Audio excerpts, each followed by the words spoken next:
Mu buzima bwacu hari abantu bahura n'ibintu utapfa kwemera. Uyu munsi ndakuganiriza inkuru y'umugore witwa Veronica, inkuru y'ubwayo ikaba irimo isomo rikomeye ry'urukundo, kwihangana no kwimenya.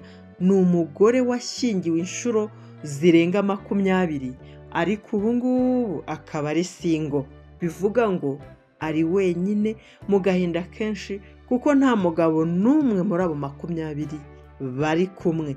Ni inkuru yateye abantu benshi agahinda, ariko nanone ni n'inkuru yatanga isomo ku muntu wese waba warahuye n'ibibazo bitandukanye akabona bimubayeho inshuro nyinshi, akibaza ngo kuki ibintu bimbayeho 1, 2, 3, 4 ibi ni ibiki.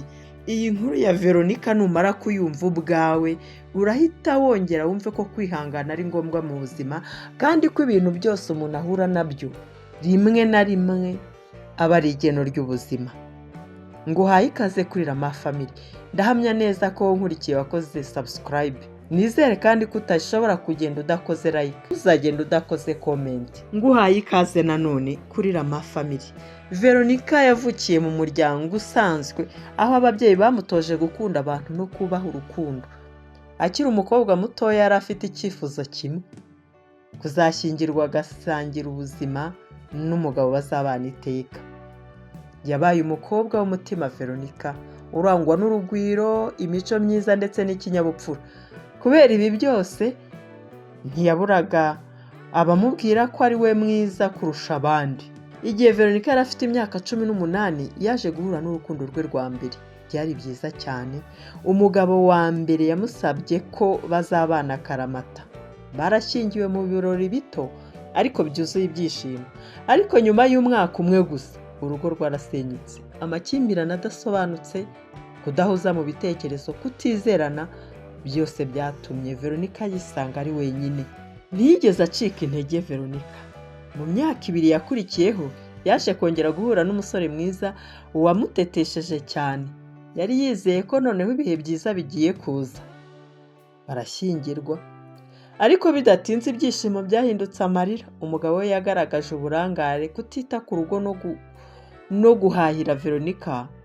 Byarangiye izo nshingano zose zimunaniye. Urugo rwabo rusenyuka nabwo ku nshuro ya 2. Veronica abarongeye arashenye. Ibi byatangiye kuba urugendo rurerure rw'imyaka n'imyaka. Veronica yagiye ahura n'abagabo batandukanye. Abantu bashimishwa no gutetesha ariko badafite gahunda y'ubuzima. Abantu bashakaga gukundwa ariko batashoboraga gukunda. Abantu bagendaga bamusiga nta gasigane, nta mpamvu ifatika. Buri gihe Veronica yajyaga yibwira ko agiye kubona urukundo rwa nyarwo. Buri gihe yumvaga ko ashaka gusa umuntu wamukunda uko ari, atamuhindura. Uko imyaka yicumaga, Veronica yashyingiwe ku mugabo wa 3, wa 4, wa 5 kugeza ku wa 10 no kugeza ku wa 20. Hano wakwibaza ngo mbese ayo mahirwe yo kubona umugabo inshuro zirenga ziriya byo wagize ngo biroroshye? Niyo mpamvu natangiye nkubwira ngo hari ibintu biba ku muntu rimwe na rimwe akaba ari igeno ry'Imana, no kugira ngo bizabera abandi urugero cyangwa se bibabera isomo. Ndabizi neza aho nkurikiye kuba wabura umugabo uyu munsi cyangwa se ugashaka umugabo wa 4, ntabwo nzi neza ko wagira icyizere ko wabona uwa 5 n'uwa 6, kuko waba ufite n'urubwa rwatuma nta n'undi wakwemera. Ariko uyu Veronica we byamubayeho. Muri iyi nkuru ye niko byagenze. Hari ababaga bafite ibanga batamubwiye mbere yo kubana, nk'ubushurashuzi, ubusinzi cyangwa kutagira umutima wo gufatanya. Hari n'ababaga bashaka gusa kwigaragaza, nyuma bagasiga Veronica mu gahinda. Ariko iki kintu kidasanzwe kuri Veronica, ntiyigeze apfukama asaba urukundo. Ibyo bimenye. Ntiyigeze areka kwiyubaha. Nubwo ibi byose byamubayeho, Veronica ntiyigeze yihagararaho mu kinyoma. Iyo byangaga yamanikaga amaboko. Iyo yabonaga ko ibintu bitagihamye, yahitaga yiyemeza gutandukana aho gutwarwa n'amarangamutima ngo hari abantu batamuseka cyangwa se bakabona n'undi wundi. Uwe iyo byageraga akabona ibintu byanze, ntabwo yabitekerezagaho umwanya, yafataga icyemezo. Uyu munsi Veronica afite imyaka 45, nta mugabo n'umwe bari kumwe, ubu ni single, aribana.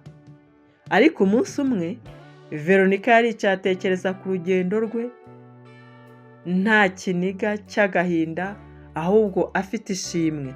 Yaravuze ati, nize urukundo uko rukomera, uko rushobora kukubabaza. Nize ko umuntu wa mbere ugomba gukunda ari jyewe ubwanjye. Nize ko ubuzima bwanjye ari ingenzi kandi nta n'umwe ugomba kubwubakira. Ubu Veronica arakora, afite ibikorwa bye bwite, afite inshuti, afite umuryango umukunda. Ntiyashakishije kongera gushyingirwa, ahubwo yashakishije uko yakuzura imbere muri we akagira ituze ridasanzwe. Hari abamubaza ibintu bitandukanye, nko kuba bamubaza bati, mbese Veronica ntuzashaka undi mugabo? Akabaseka cyane kandi ariko akanabasekera, akabasubiza buhoro ati, ntabwo mpangayikishijwe no gushaka umuntu w'inyuma, mpangayikishijwe no kuba umuntu w'imbere wuzuza ubuzima bwe. Veronica yahindutse isomo ku bagore benshi, ariko kandi bitaretse no ku bagabo benshi. Ntiyapfushije ubuzima bw'ubusa, yamenye icyo gusaba Imana. Si umugabo w'ibyifuzo, ahubwo ituze n'urukundo ruva imbere nibyo yari akeneye. Ubuzima si ugushaka guhaza ibyifuzo by'abandi. Ubuzima ni ukumenya agaciro kawe no kwemera ko ibyiza byose bitangirira mu kwiyakira. Ibi reka nongere mbisubiremo kuko ari ingenzi.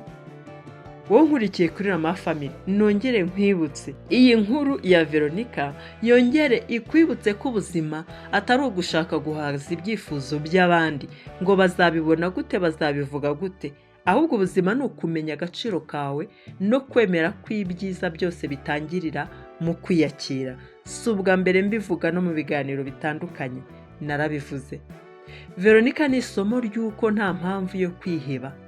Igihe ibintu bitagenze nk'uko twabyifuje, ntukihebe. Ibintu nibitagenda nk'uko ubishaka, ntukihebe. Kandi ni isomo ry'uko urukundo rwa mbere rugomba gushaka ari rwo rwo kwikunda no kwiyubaha. Ndagushimiye wankurikiye kuri Rama Family, kandi nizere ko iyi nkuru wayisangiza n'abandi.